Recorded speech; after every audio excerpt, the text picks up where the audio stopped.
The rain pattered against the windows of Luigi's, the Italian restaurant where I'd been working for the past 6 months. The gentle drumming created a soothing rhythm that almost drowned out the ache in my feet. 10-hour shifts as a waitress weren't kind to anyone, but especially not to a single mother trying to make ends meet. "Table 7 needs more bread," Marco, the head waiter, barked as he brushed past me, his cologne leaving a trail of sandalwood and something sharper, more expensive than anything I could afford. I nodded, tucking a strand of dark hair behind my ear. My once neat bun had started to come undone, wisps framing my face in what I hoped looked intentional rather than exhausted. The weight of the day, of every day, pressed down on my shoulders as I grabbed a fresh bread basket from the warming drawer. Luigi's wasn't the kind of place where you'd expect to find someone like me. With its crisp white tablecloths, crystal glasses that caught the light from ornate chandeliers, and a wine list that started at prices that made my stomach clench, it catered to Chicago's elite. But the tips were better than the diner where I'd worked before, and the manager didn't mind if I occasionally had to switch shifts when my babysitter canceled. "Sophia, he's here again." Lucia's voice was low as she sidled up next to me at the service station, her red lips curving into a knowing smile. A chill ran down my spine despite the kitchen's warmth. I didn't need to ask who he was. For the past 3 weeks, he had come in every Tuesday and Friday, always alone, always requesting the same corner table, number 12, that gave him a perfect view of the entire restaurant, and more specifically, of me. "Is it my section again?" I asked, already knowing the answer. It was always my section, no matter how Marco tried to rotate the floor plan. Lucia nodded, her eyes sparkling with a curiosity I couldn't share. "He specifically asked for you." Marco nearly had a stroke trying to explain that table 12 wasn't yours tonight. But the man just stared at him until he changed his mind. The bread in my hands suddenly felt too heavy. The basket too warm. I swallowed hard. "You know who he is, right?" Lucia whispered, leaning closer. "That's Dominic Russo." The name meant nothing to me, but the reverent way she said it told me it should. "He owns half of Chicago's North Side," she continued when I didn't respond. "My cousin Gino says that nothing moves in or out of the city without Russo knowing about it." My stomach twisted. A Mafia boss. Of course he was. This wasn't just any wealthy businessman. This was someone who dealt in power and fear. Someone dangerous. "Here." Lucia reached up and tucked my hair more securely behind my ear, her fingers lingering for a moment. "He likes what he sees. Use it. His tips could pay your rent for a month." Before I could protest, she was gone, swept away by the Friday night rush, leaving me with a bread basket and a knot of dread. I took a deep breath and made my way through the dimly lit restaurant. The candles on each table cast shifting shadows across the faces of Chicago's wealthy, creating intimate pools of light where deals were made and secrets were shared. The smell of garlic and simmering tomato sauce wrapped around me like a familiar embrace, momentarily grounding me. And then I saw him. He sat exactly as he always did, back to the wall, facing the entrance. His suit was impeccably tailored, midnight black that somehow seemed darker than anything else in the room. He wasn't alone, not really. 2 men sat at a nearby table, pretending to be engrossed in their meals but alert in a way that regular diners weren't. Security. But it was his eyes that always caught me off guard. Dark as his suit, they tracked my movement across the restaurant with the focus of a predator. Not leering, like some of the businessmen who had too much wine. No, his gaze was calculating, assessing, possessive. I approached his table, forcing my hands to remain steady as I set down the bread basket, though I hadn't been asked for it. A mistake. A small one, but still a deviation from the script. "Good evening, Mr. Russo," I said, the name feeling foreign on my tongue. "Would you like to start with the usual Barolo?" Something flickered in his eyes, surprise, perhaps, that I knew his name, or that I remembered his wine preference. "You know who I am." His voice was lower than I expected, a rough velvet that seemed to vibrate in the air between us. It wasn't a question. I hesitated. Denying it would be a lie, and something told me he would know. My coworker mentioned it. The corner of his mouth twitched, not quite a smile, but something that suggested amusement. "And what else did your coworker mention, Sophia?" The sound of my name on his lips sent an involuntary shiver down my spine. I'd never told him my name, but he wore it like he owned it already. Nothing important, I replied, fighting to keep my voice steady. This time he did smile, a slow, deliberate thing that transformed his harsh features into something almost handsome, almost human. The Barolo would be perfect, he said finally, his eyes never leaving mine. And I'll have the ossobuco tonight. I nodded, scribbling on my pad though I had no need to. It was just something to do with my hands, somewhere to look besides his face. Bring yourself a glass as well, he added as I turned to leave. Join me for a moment when you can. It wasn't a request. I made it to the kitchen before my composure cracked. My hands trembled as I placed his order, the chef giving me a curious look that I ignored. The weight of Dominic Russo's gaze seemed to follow me even through the solid kitchen doors. He asked you to join him, didn't he? Lucia appeared at my side again, her expression a mix of envy and concern. I nodded, unable to form words. Listen to me. She gripped my arm, her long nails digging in slightly. Be careful, but don't be stupid. Men like Russo, they can change your life with a snap of their fingers, for better or worse. The warning in her voice was clear, but so was the implication. This could be an opportunity. The kind that didn't come along for women like me, women with too many bills and too little time. I thought of my daughter, Emma, probably already asleep at Mrs. Petrovich's apartment downstairs. I thought of the eviction notice that had appeared under my door 3 days ago, giving me 2 weeks to come up with 3 months of back rent. I thought of Emma's asthma medication, the cost rising every month. I'll be careful, I promised, though I wasn't sure what that meant anymore. The night progressed in a blur of orders and plates and practiced smiles. Throughout it all, I felt him watching me. As I served other tables, as I laughed at an elderly couple's joke, as I bent to pick up a dropped napkin. Always watching, tracking my movements like I was the only person in the room. Finally, during a lull, Marco nodded at Russo's table, his expression making it clear that I shouldn't keep our most valued customer waiting. With a fresh glass of wine in hand, I approached table 12 again. Sit. Dominic gestured to the chair across from him. I hesitated for only a moment before sinking into the seat, acutely aware that I was now eye level with him. This close, I could see the flecks of amber in his dark eyes, the faint scar that ran along his jaw, the signet ring on his right hand that gleamed gold in the candlelight. You're afraid of me, he stated, swirling the dark red wine in his glass. The directness startled a laugh out of me. Shouldn't I be? His eyes crinkled slightly at the corners, the only indication that he found my response amusing. Most people have the sense not to admit it. I'm not most people. The words slipped out before I could stop them, too honest for this dangerous game. No, he agreed, his gaze intensifying. You're not. The silence stretched between us, taut with unspoken words and implications. I took a sip of wine to steady myself, the rich flavor exploding on my tongue. It probably cost more than I made in a day. You have a daughter, he said abruptly. My blood turned to ice. How do you... I make it my business to know things, Sophia. He leaned forward slightly, his presence suddenly filling my entire world. Just as I know about your eviction notice, your daughter's medical bills, the fact that you work a second job 3 mornings a week at a coffee shop downtown. Fear clawed at my throat, making it hard to breathe.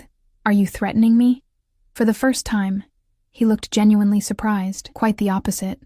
Before he could elaborate, a commotion at the restaurant entrance drew our attention. A man burst in, his expensive suit rumpled, his movements erratic. Even from across the room, I could see the wild look in his eyes as they scanned the restaurant, finally landing on our table. Dominic's posture changed instantly, the casual elegance replaced by coiled tension. One of his security men was already moving to intercept the newcomer, but the man evaded him with surprising agility. "Russo!" he shouted, his voice slurring slightly. Drunk or high or both. You think you can just take everything? The restaurant fell silent, the clinking of glasses and murmur of conversation snuffed out like candle flames. I started to rise, instinctively wanting to get away from whatever was about to unfold, but Dominic's hand shot out, gripping my wrist with surprising gentleness. Stay where you are, he said, his voice barely above a whisper. You're safer here. The drunk man was still advancing, the security guard now flanking him, but seemingly unsure whether to make a scene by physically restraining him. "Sir, perhaps we should—" I began, but Dominic's grip tightened slightly in warning. "Tony!" Dominic called, his voice carrying effortlessly across the restaurant. "This isn't the place." "You took everything from me," the man, Tony, spat back. "My territory, my men, my—" He broke off, choking on the words. Something dark passed over Dominic's features. "Your brother made his choice." Tony's face contorted with rage. His hand plunged into his jacket pocket, and several things happened at once. Dominic moved with shocking speed, shoving the heavy table onto its side in a crash of glass and porcelain. His other hand pulled me down and behind the makeshift barrier as a deafening crack split the air. Screams erupted from around the restaurant as patrons dove for cover. I found myself pressed against Dominic's chest, his body shielding mine completely as another shot rang out. The smell of his cologne, sandalwood and spice, and something uniquely him, filled my senses as his heartbeat thundered against my ear. Surprisingly steady despite the chaos, and then it was over. The security guards had Tony pinned to the floor. A small pistol kicked away across the polished hardwood. Dominic's hand cradled the back of my head, his fingers tangled in my hair that had completely fallen from its bun during the commotion. "Are you hurt?" he asked, his voice rough as he pulled back just enough to scan my face. I shook my head, too shocked to speak. He helped me to my feet as his men dragged Tony out through the kitchen, away from the prying eyes of the other diners who were now cautiously emerging from under tables. The restaurant manager was already apologizing profusely, offering free drinks, trying to restore normalcy. But nothing would be normal again, because as Dominic's hand remained firmly at the small of my back, I realized with perfect clarity that whatever game I thought we were playing had real, possibly deadly stakes, and I had just been pulled into the center of it through a horrible twist of fate, or perhaps an act of misguided courage, when I'd accidentally served the most dangerous man in Chicago and caught his eye. As sirens wailed in the distance and Dominic leaned down to whisper in my ear, I knew my life had changed irrevocably. "It seems we need to have a longer conversation, Sophia," he said, his breath warm against my skin. "One that can't happen here. And God help me, despite everything, despite the fear and the chaos and the shattered glass at our feet. A part of me wanted nothing more than to follow him into the darkness." The aftermath of the shooting passed in a blur of police sirens, witness statements, and shocked patrons being escorted out of the restaurant. I found myself seated in Luigi's office, a shock blanket around my shoulders that someone had thoughtfully provided, though I wasn't cold. My hands cradled a cup of tea that had long since gone lukewarm. "Miss Romano?" A detective with tired eyes and a rumpled suit appeared in the doorway. "We're just about finished. Do you need someone to escort you home?" Before I could answer, a shadow fell across the room as Dominic Russo appeared behind the detective. Despite the chaos of the evening, he looked immaculate, not a hair out of place, his suit barely wrinkled. "My driver will take her home," Dominic said, his tone leaving no room for argument. The detective's posture stiffened slightly, but he only nodded. "Of course, Mr. Russo." He turned back to me with a forced smile. "If you remember anything else, please call the number on this card." I accepted the business card with numb fingers, watching as the detective retreated with one last wary glance at Dominic. The power dynamics were painfully clear. Even the law stepped carefully around Dominic Russo. "Come." Dominic extended his hand to me. It's been a long night. Every instinct screamed at me to refuse, to call a cab, to get as far away from this man as possible. But the image of the eviction notice flashed in my mind, followed by Emma's small face as she struggled to breathe during her last asthma attack. I placed my hand in his. His fingers closed around mine, warm and secure, as he guided me through the now empty restaurant. The aftermath of the violence was still evident.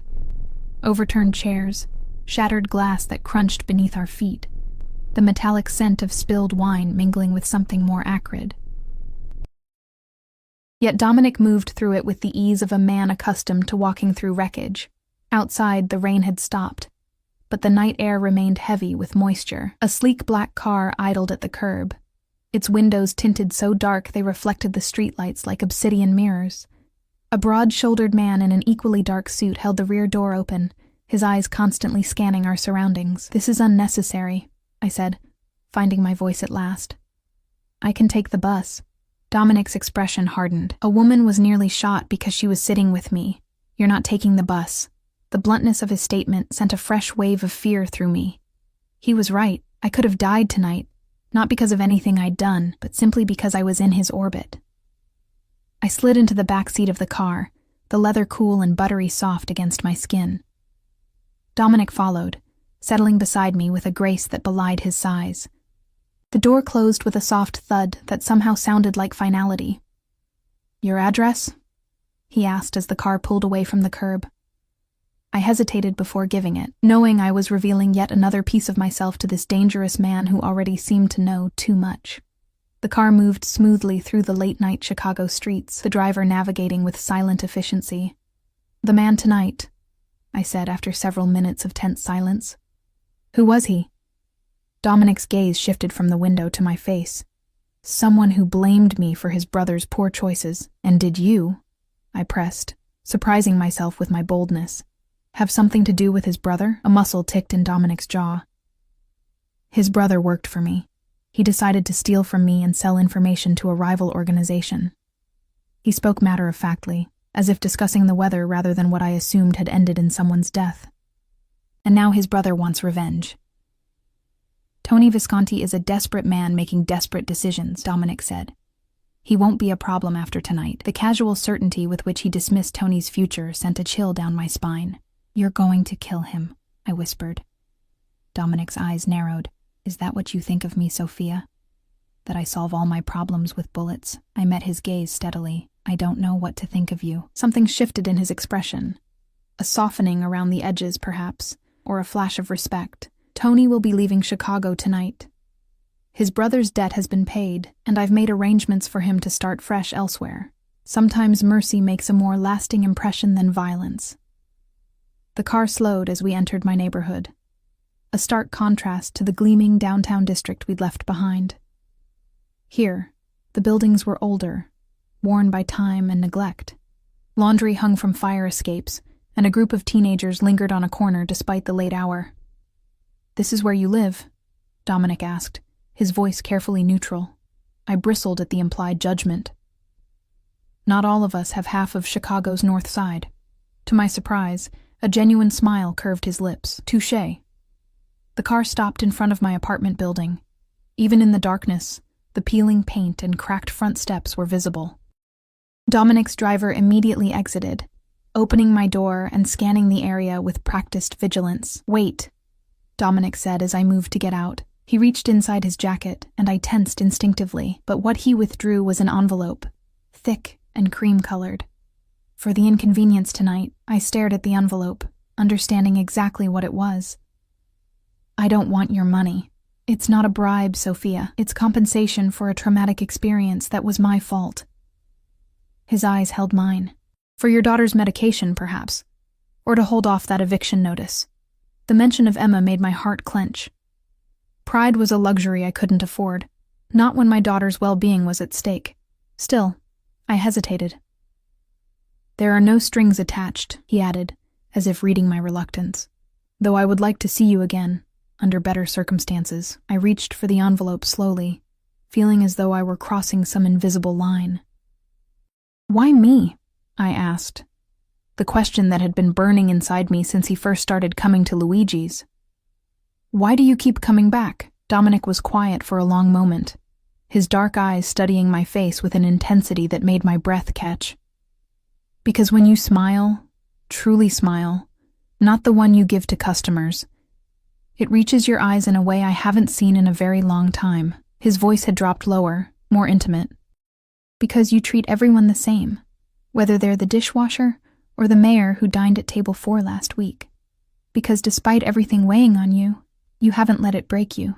His words wrapped around me, unexpectedly warm in the cool night air. No one had seen me, really seen me, in so long. I'd become accustomed to being invisible, a ghost moving through other people's evenings, serving their food, refilling their glasses, existing only at the periphery of their awareness. "You don't know me," I said, though the words lacked conviction. "I want to," he replied simply.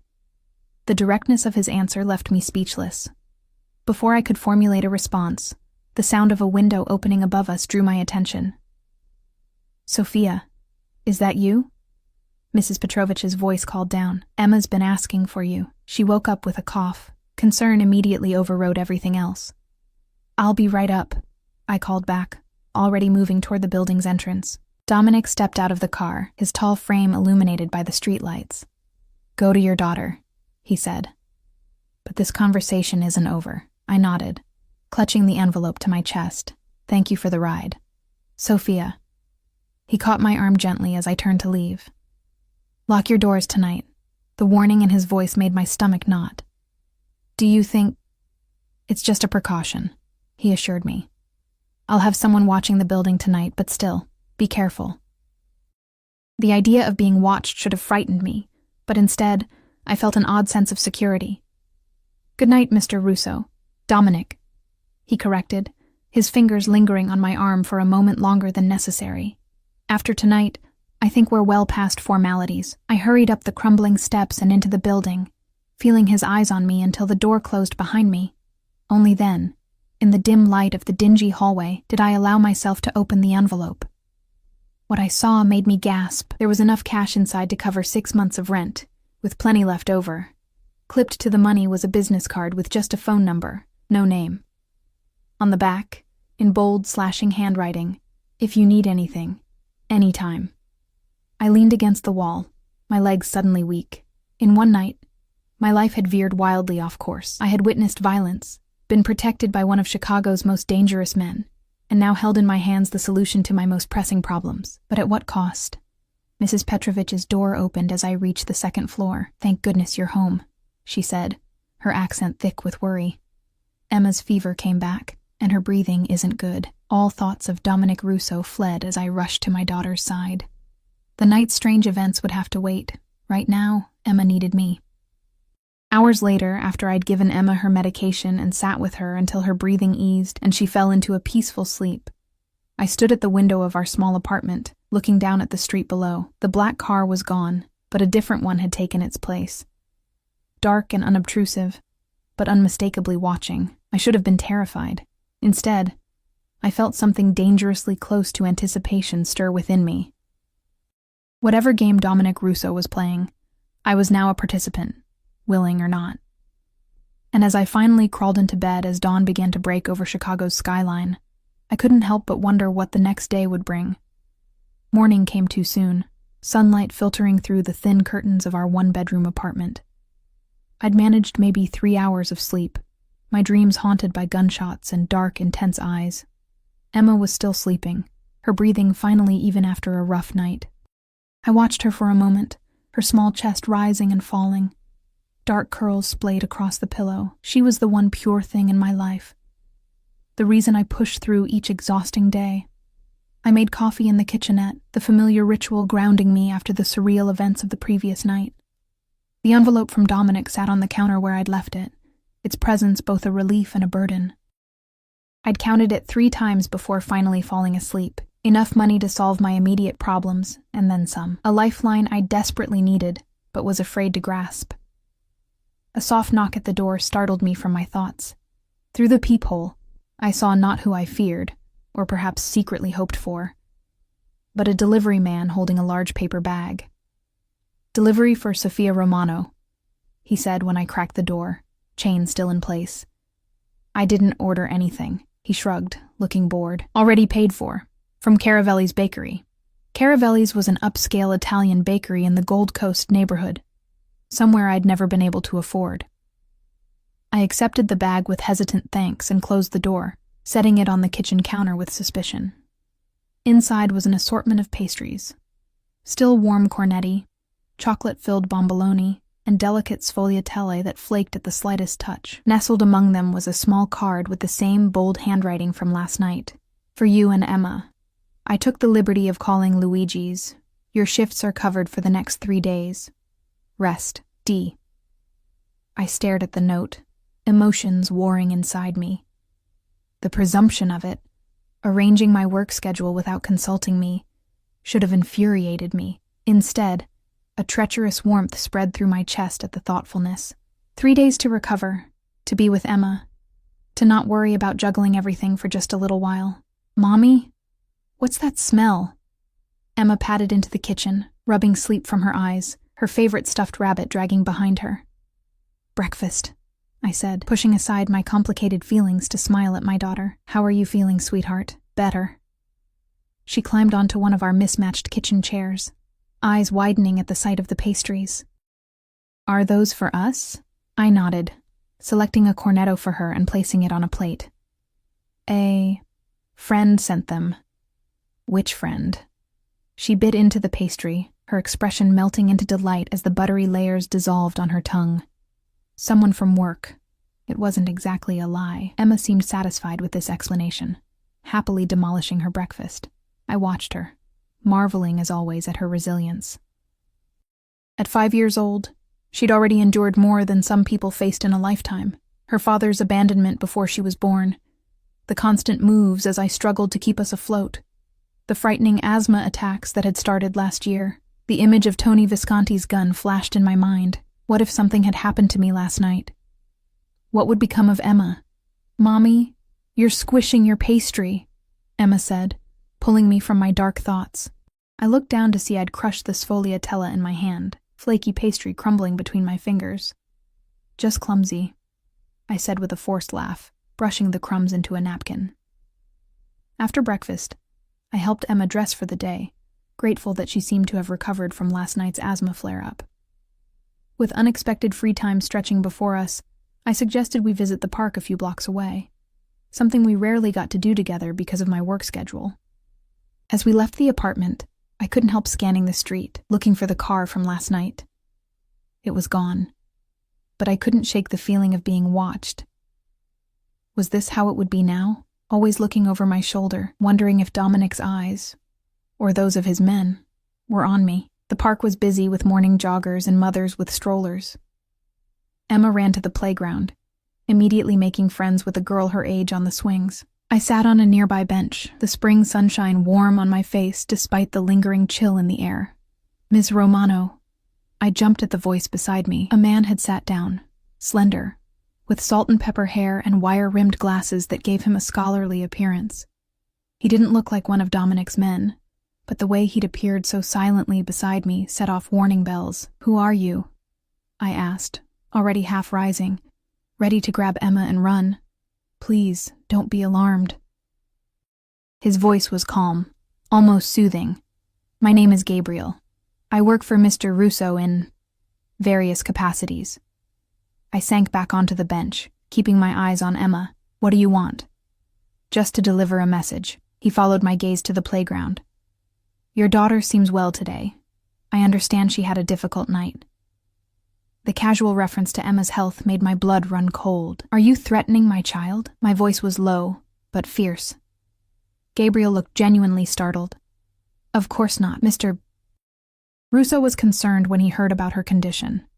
He's asked me to provide you with this. He handed me a business card. Dr. Alessandra Moretti, the finest pediatric pulmonologist in Chicago. She's expecting your call. I stared at the embossed card. I can't afford a specialist. That's been taken care of, Gabriel said simply. No bills will come to you. I should have been grateful. Instead, I felt a surge of frustration. I don't need charity. Gabriel's expression remained impassive. Mr. Russo doesn't offer charity, Ms. Romano. He values you, for reasons I'm not privy to, and when Dominic Russo values something, he protects it. He stood, straightening his immaculate suit. The appointment is for tomorrow at 10 a.m., should you choose to accept it. A car will come for you at 9:30. And if I don't accept it? A ghost of a smile touched his lips. That is, of course, your choice, but consider your daughter. With that, he walked away, leaving me clutching the business card so tightly its edges cut into my palm.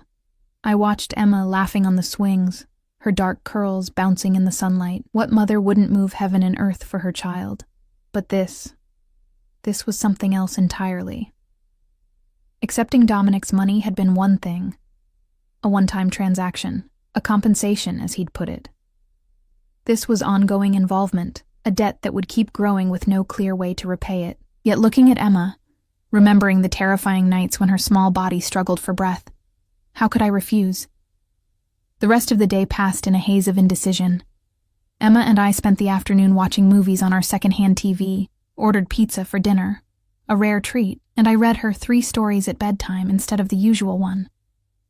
Small luxuries made possible by the envelope still sitting on my counter, tempting me with its promise of security. After Emma fell asleep, I paced our small living room, Gabriel's card burning a hole in my pocket. Finally, I pulled out my phone and dialed the number on Dominic's card from last night. He answered on the second ring, as if he'd been waiting for my call. Sophia. Just my name, spoken in that deep voice that somehow contained a caress.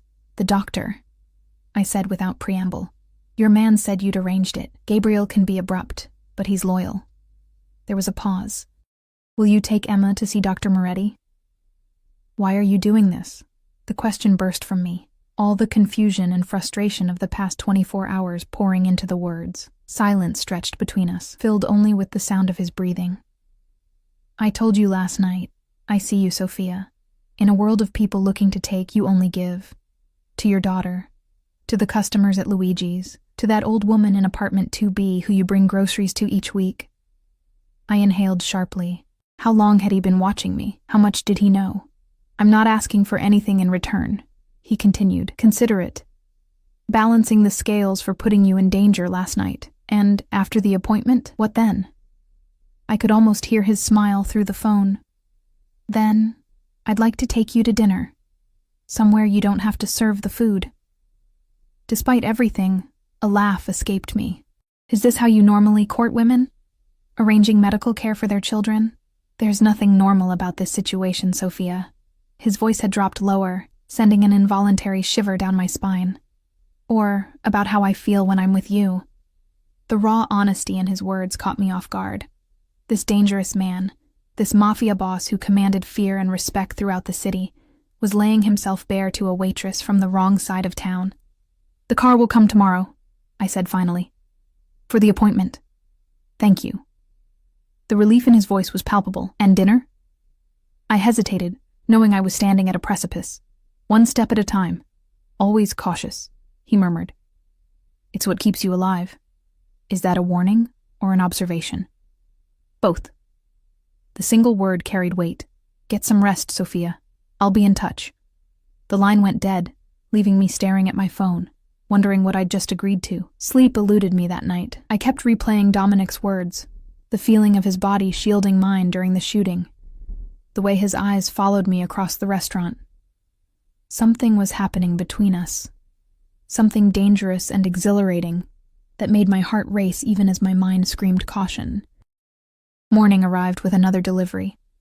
This time a small package containing an inhaler for Emma, newer and more effective than the generic one her current insurance covered, along with a note, for emergencies. The car will arrive at 9:30. D. The black car pulled up precisely at the appointed time. The driver, a different man from last night but cut from the same cloth, broad-shouldered, vigilant, dressed in understated black, opened the door for Emma and me without a word. Where are we going, Mommy? Emma asked, wide-eyed at the leather seats and built-in tablet that was already playing her favorite cartoon. To see a special doctor, I explained, helping her with the seatbelt. She's going to help with your breathing. As the car pulled away from the curb, I caught a glimpse of a familiar figure across the street. Gabriel, watching us depart. Our eyes met briefly before he melted back into the crowd. The appointment with Dr. Moretti was unlike any medical visit we'd ever experienced. The doctor herself was warm but efficient, conducting a thorough examination of Emma's lungs and explaining everything in terms both of us could understand. She prescribed a new medication regimen, arranged for a follow-up in 2 weeks, and gave me her personal cell number for any concerns, day or night. Not once was payment mentioned. When I tried to bring it up at the reception desk, the nurse just smiled and said everything had been taken care of. As we left the medical building, the same black car waited at the curb. But this time, the back door opened to reveal Dominic himself, impeccably dressed in a charcoal suit that emphasized his broad shoulders. Dominic, I said, stopping short, suddenly conscious of my simple jeans and sweater. Sophia.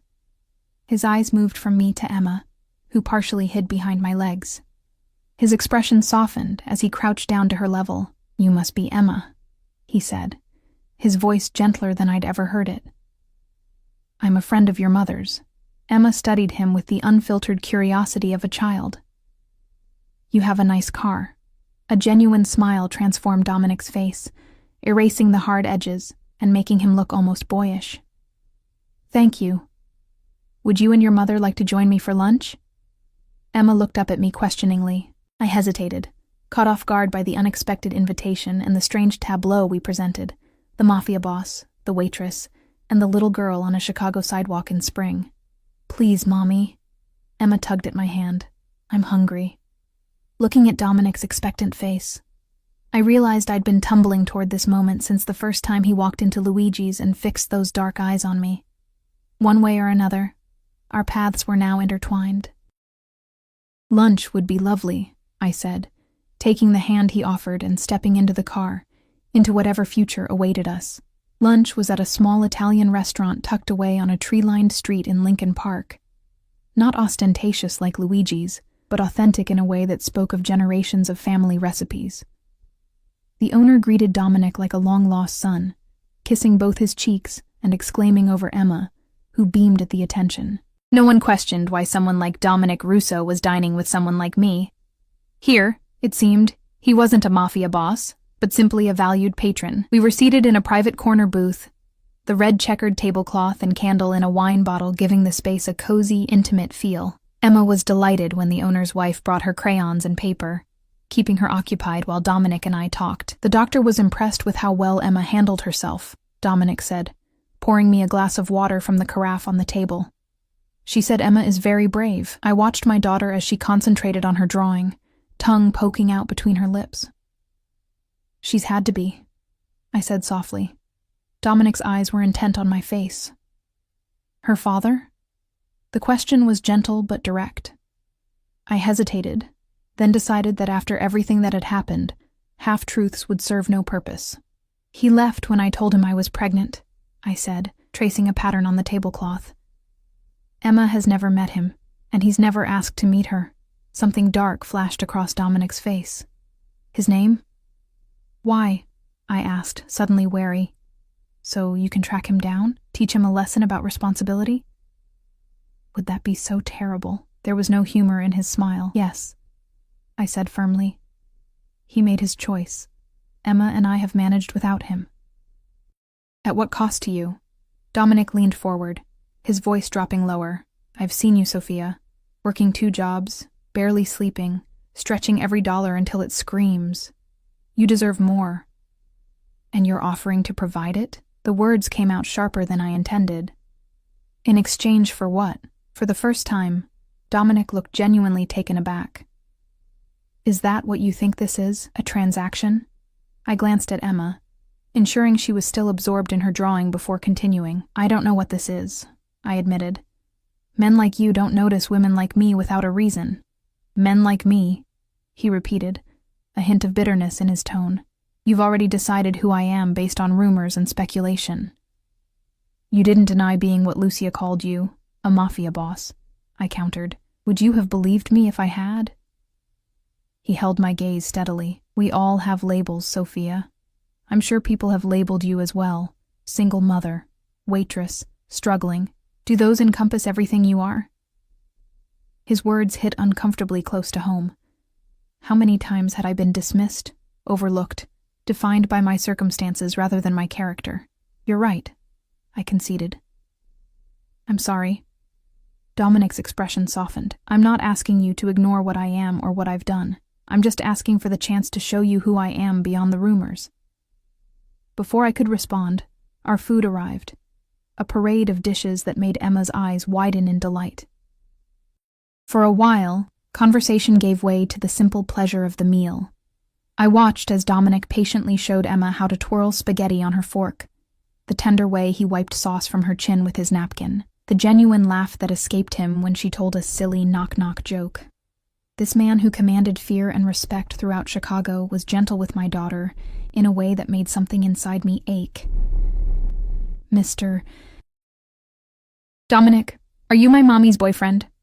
Emma asked abruptly, with the unfiltered directness only children possess. I choked on my water, but Dominic merely smiled. Would you mind if I was? Emma considered this seriously, studying him with narrowed eyes.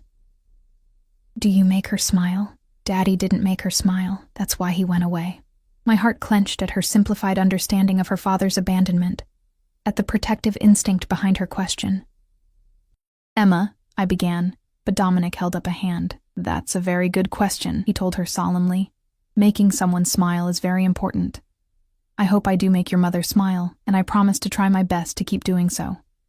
Emma nodded, apparently satisfied, and returned to her dessert, a towering gelato creation that she had no hope of finishing. I'm sorry, I said quietly. She doesn't usually interrogate people.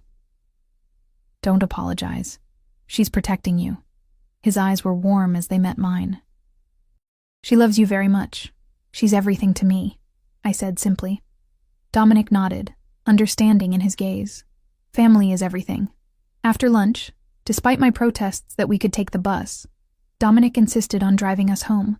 Emma fell asleep almost immediately in the car, worn out from the excitement of the day. She likes you, I said, watching my daughter's peaceful face as she slumbered against my side.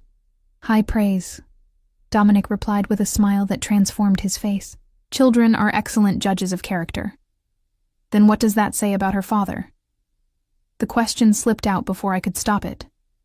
Dominic's expression darkened. It says he's a fool who doesn't deserve either of you. The conviction in his voice warmed something inside me that had been cold for a very long time.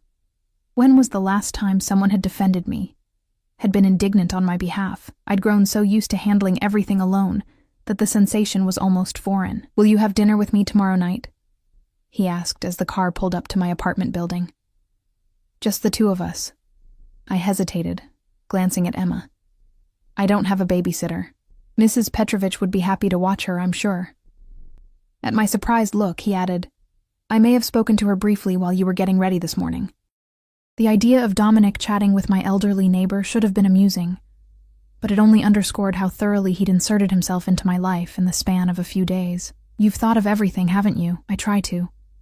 His voice was serious now, his eyes intent on mine. When something matters to me, I leave nothing to chance. The implication hung in the air between us. I mattered to him. This wasn't just a passing interest or a game to alleviate his boredom. Okay, I said finally. Dinner tomorrow. His smile was immediate and transformative, softening the hard edges of his face. I'll send a car at 7. That night, after settling Emma with a movie, I stood in front of my closet, staring at the meager selection of clothes. Nothing I owned would be appropriate for the kind of place Dominic Russo would frequent. The nicest thing I had was the black dress I wore for waitressing at Luigi's, and the thought of wearing my work uniform on a date made me cringe. A date. The word sent a flutter of nerves through my stomach. When was the last time I'd been on a proper date? Before Emma, certainly. 5, maybe 6 years ago. The knock at the door pulled me from my thoughts. Half expecting another delivery from Dominic, I was surprised to find Gabriel standing there, a large garment bag draped over his arm. Ms. Romano? He greeted with a slight nod. Mr. Russo thought you might appreciate some options for tomorrow evening. He handed me the garment bag, which was heavier than I expected. There are 3 dresses inside, Gabriel continued. Different styles. All your size. Choose whichever you prefer, or none at all if that's your wish. The shoes are in the box. He gestured to a glossy shopping bag I hadn't noticed at his feet. This is, I began, but he cut me off with a raised hand. Mr.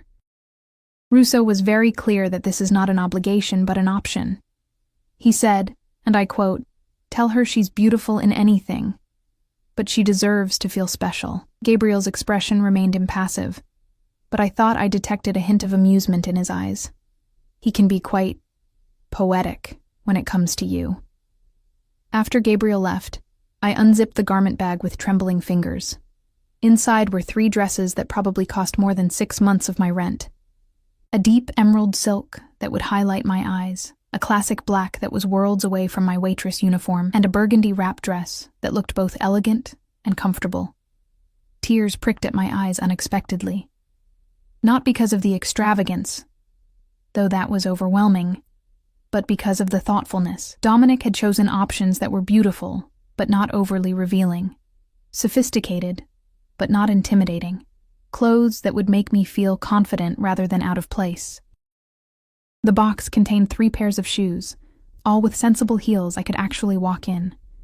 Again, practical and thoughtful in a way I wouldn't have expected from a man in his position. "Mommy, are those princess dresses?" Emma had wandered in from the living room, her eyes wide as she touched the emerald silk reverently.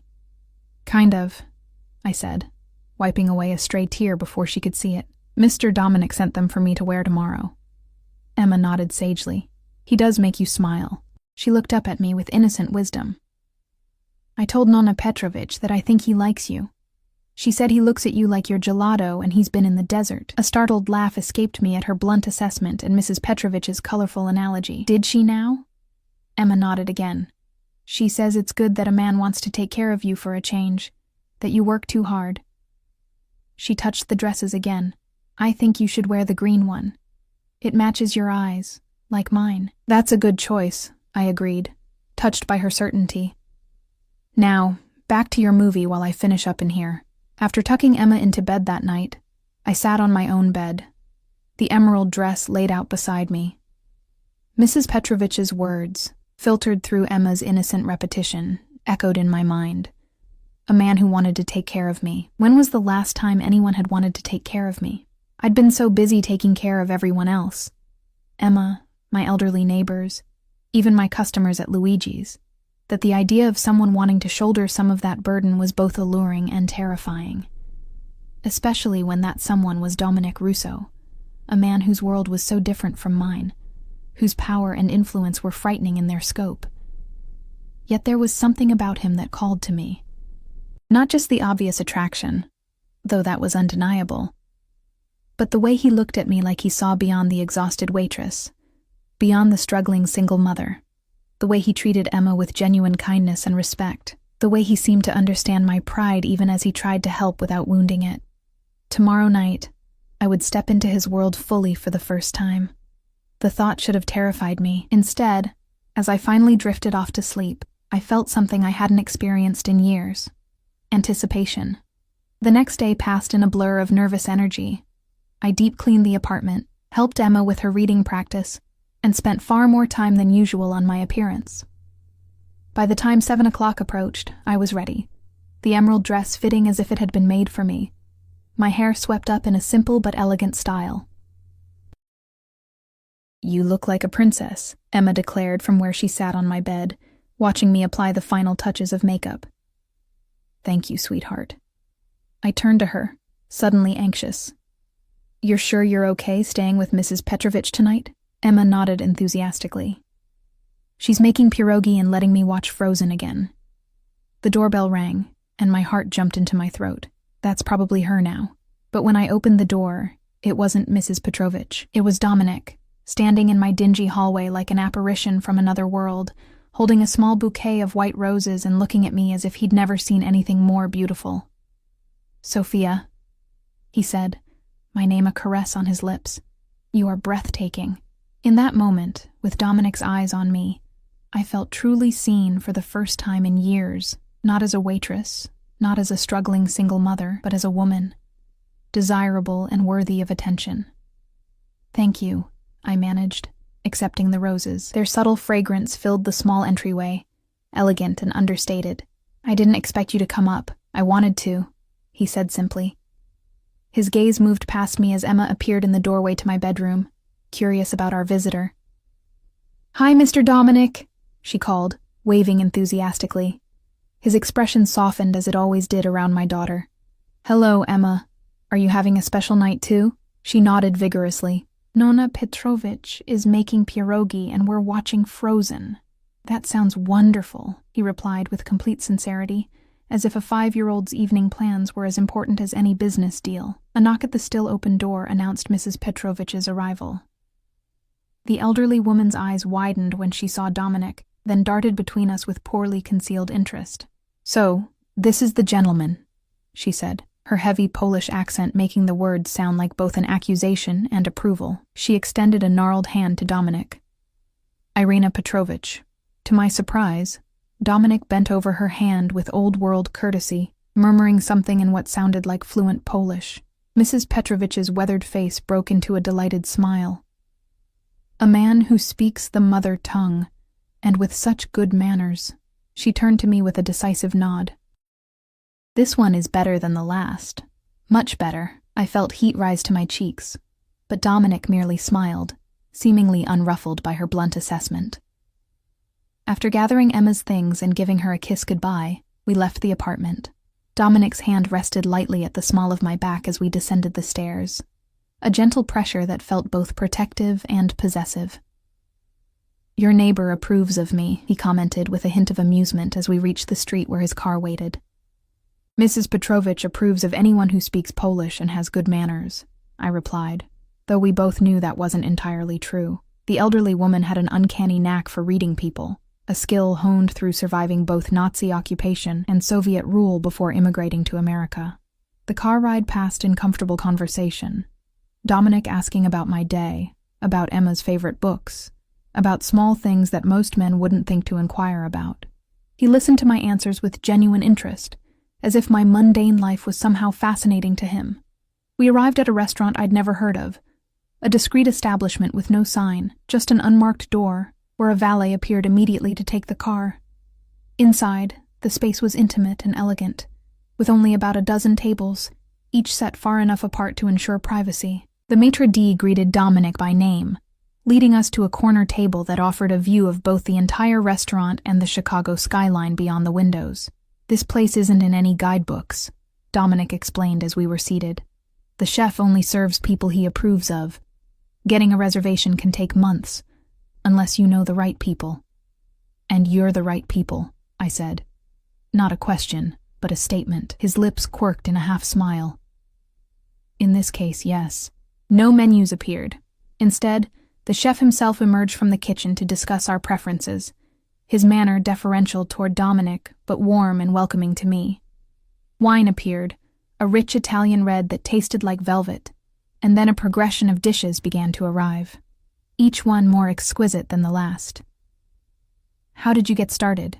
I asked after our first course, genuinely curious about the man across from me. "In your business." Dominic's expression remained neutral, but I saw something flicker in his eyes, surprise at my directness, perhaps, or appreciation for it. "My father was in the same line of work," he said after a moment. "It was expected that I would follow him." He took a sip of wine, his eyes never leaving mine. "When he was killed when I was 17, I had little choice. My mother and sisters needed protection." The matter-of-fact way he spoke of such violence sent a chill through me, a reminder of the world he inhabited, the world I was now brushing against. "You had sisters?" I asked, noting his use of past tense. "Have," he corrected. "They live in Italy now.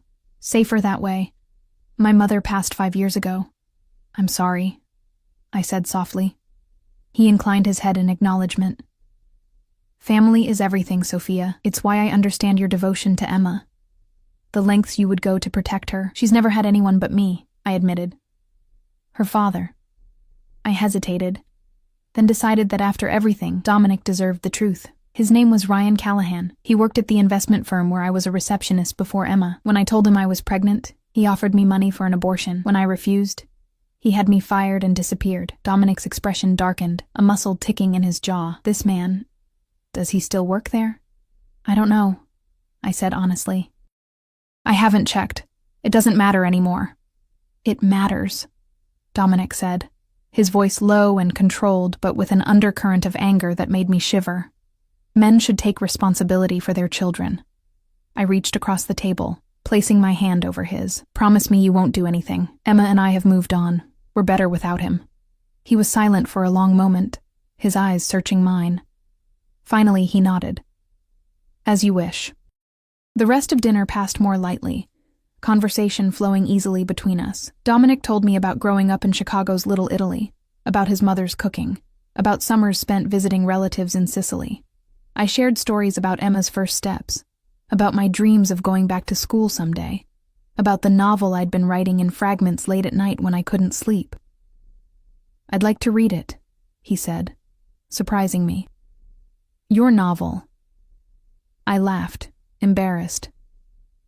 "It's not very good," I doubt that. His expression was serious. You have a way with words, Sophia. I've noticed it in how you speak, in the little notes you leave for Emma in her lunchbox. I blinked, startled. How did you? The day of the doctor's appointment, he explained. Emma showed me the note you'd left for Mrs. Petrovich to give her at lunch. A little poem about being brave. The fact that he'd noticed such a small thing, that he'd remembered it, touched me deeply. This dangerous man with his empire of power and fear had paid attention to a scribbled note meant only for my daughter's eyes. After dinner, instead of taking me straight home, Dominic asked if I'd like to see the city. We ended up at the lakefront, walking along the water's edge as the lights of Chicago sparkled around us. The night was cool, and he draped his suit jacket over my shoulders, the fabric still warm from his body and carrying his scent, sandalwood, and something uniquely him. I come here sometimes to think, he said as we paused to look out at the dark water. The lake reminds me that some things endure, no matter what changes around them. I glanced up at his profile, strong and sharp against the city lights. Is your world changing? He turned to face me fully. Since I met you? Completely. The intensity in his eyes made my breath catch. We stood close enough that I could feel the heat from his body, see the flecks of amber in his dark irises. Sophia. My name was a whisper on his lips. I'm not a good man. I've done things I can never undo. My world is dangerous, and bringing you into it puts you at risk. I should walk away. But you won't, I said, somehow certain. No. His hand came up to cut my cheek, his touch feather light. I won't. I can't. Not unless you ask me to. In that moment, I knew I should be afraid. Of him. Of his world. Of the danger he represented. Instead, I felt a strange sense of safety. As if after years of struggling alone, I'd found a harbor in the most unexpected storm. I don't want you to walk away, I admitted, my voice barely audible over the lapping of the water. His eyes darkened, and then he was kissing me, gently at first. A question more than a demand. When I responded, leaning into him, the kiss deepened, becoming something hungry and primal that made my knees weak. His arms encircled me, strong and secure, holding me as if I were something precious. When we finally broke apart, both breathless, he rested his forehead against mine. I should take you home. The reluctance in his voice mirrored my own feelings, but we both knew Emma was waiting. And this, whatever was happening between us, was too new, too fragile to rush. The ride back to my apartment was charged with unspoken words and lingering touches, his hand holding mine, my head occasionally resting against his shoulder. Outside my building, he walked me to the door, the perfect gentleman despite the desire I'd felt in his kiss. When can I see you again? He asked, his fingers intertwining with mine. Tomorrow? I suggested, surprising myself with my eagerness. Emma has been asking to go to the Shed Aquarium. Maybe you could join us. His smile was immediate and genuine. I'd like that very much. 6 months later, Emma and I moved out of our cramped apartment into a spacious brownstone in a safer neighborhood. Dominic had offered one of his own properties, but I'd insisted on something I could eventually afford on my own. A compromise he'd respected, though I knew he'd arranged for a significant discount on the rent. With his encouragement, I'd enrolled in night classes at the community college, working toward an English degree. During the day, instead of waitressing, I worked as an administrative assistant at a small publishing house, a job that mysteriously opened up just when I needed it. Dominic became a fixture in our lives, having dinner with us several times a week, taking Emma to the park, reading stories at bedtime when he stayed late. He was careful never to overstep, always reinforcing that I was Emma's mother, that my decisions for her were final. To the outside world, he remained Dominic Russo, the feared Mafia boss of Chicago's North Side. But to us, he was just Dominic, the man who looked at me like I hung the moon, who carried Emma on his shoulders at the zoo, who kissed me in the kitchen when he thought no one was looking. The danger of his world never entirely disappeared. There were still men who watched our house, still precautions we had to take. Once, he disappeared for 3 days with no explanation, returning with a healing cut along his jawline that he refused to discuss.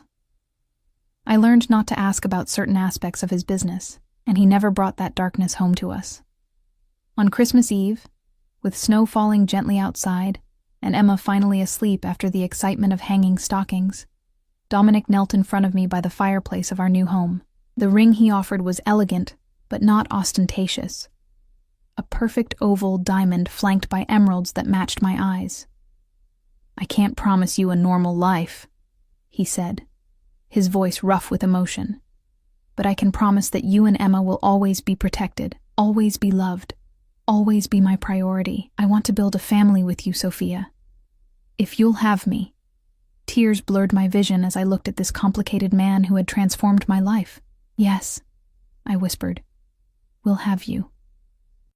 Later that night, as we lay tangled together in the darkness, his arms secure around me, I thought about the strange twists of fate that had brought us together, how a chance assignment to the wrong section at Luigi's had led me to a man I never would have met otherwise. A man who saw past the exhausted waitress to the woman beneath. "What are you thinking?" Dominic murmured, his lips against my hair, that sometimes the most unexpected customers turn out to be the most important.